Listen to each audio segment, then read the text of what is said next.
రాజమండ్రిలోని Dhavaleswaram cotton barrage దగ్గర గోదావరి వరద ఉధృతి పెరుగుతోంది. బ్యారేజ్ దగ్గర ఒకటో ప్రమాద హెచ్చరిక కొనసాగుతోంది. 13.60 అడుగులకు నీటి మట్టం పెరిగింది. బ్యారేజ్ 175 గేట్లు పూర్తిగా ఎత్తివేశారు. దీనిపై మరింత సమాచారం మా ప్రతినిధి రాజబాబు అందిస్తారు.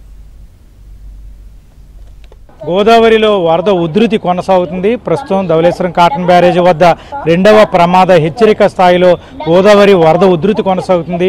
గత 3 రోజులుగా కూడా ధవళేశ్వరం బ్యారేజీ వద్ద గోదావరి వరద ఉధృతి కొనసాగుతూనే ఉంది. ప్రస్తుతం అయితే కనుక ఒకటవ ప్రమాద హెచ్చరిక కొనసాగుతున్నప్పటికీ కూడా ప్రస్తుతం రెండవ ప్రమాద హెచ్చరిక స్థాయిలో గోదావరి వరద ఉధృతి కొనసాగుతుంది.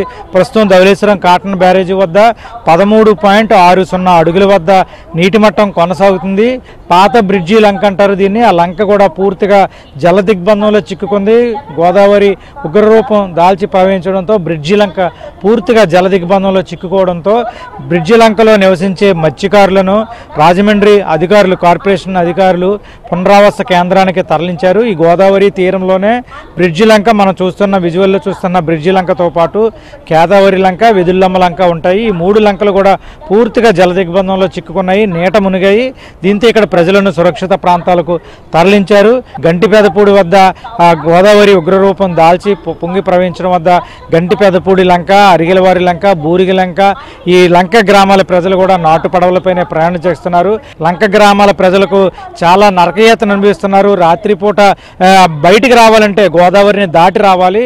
గోదావరిని దాటి రావాలంటే నాటు పడవలు లేకపోవడమో, ఇంత గోదావరిలో బయటికి రావడం కూడా లంక గ్రామాల ప్రజలకు చాలా కష్టతరంగా మారింది. ఈ నేపథ్యంలో అంబేద్కర్ కోనసీమ జిల్లాలోని లంక గ్రామాల ప్రజలు నరకయాతన అనుభవిస్తున్నారు. ముక్తేశ్వరం దగ్గర పంటు రాకపోకలు కూడా నిలిపివేశారు. విలీన మండలాల్లో కాజువేలపై రహదారులపై వరద నీరు పొంగి ప్రవహించడం వల్ల విలీన మండలాలకు సంబంధించి చింతూరు, కోనవరం, చింతూరు, విఆర్పురం మండలాల మధ్య సుమారు 40 గ్రామాలకు వాహనాల రాకపోకలు నిలిచిపోయాయి. నాటు పడవలపైనే ప్రయాణం సాగిస్తున్నారు. కోనవరం నుంచి భద్రాచలం వెళ్లే ప్రధాన రహదారిపై వరద నీరు పొంగి ప్రవహించడం వల్ల విలీన మండలాల్లో ప్రజలు నరకయాతన అనుభవిస్తున్న పరిస్థితి అయితే ఉంది. అదేవిధంగా అల్లూరు జిల్లా, ఈ 3 జిల్లాల్లో కూడా పంటలు పూర్తిగా నీట మునిగాయి. రైతన్నలు తీవ్ర ఆవేదన వ్యక్తం చేస్తున్నారు.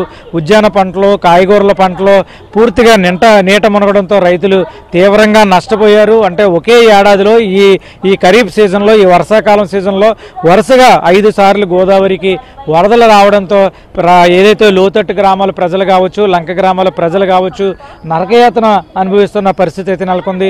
తూర్పుగోదావరి జిల్లాకు సంబంధించి బొబ్బిల్లంక దగ్గర కూడా, ములకల్లంక దగ్గర కూడా వరద ఉధృతి కొనసాగుతుంది. అక్కడ కూడా ప్రజలు నాటు పడవలపైనే ప్రయాణం సాగిస్తున్నారు.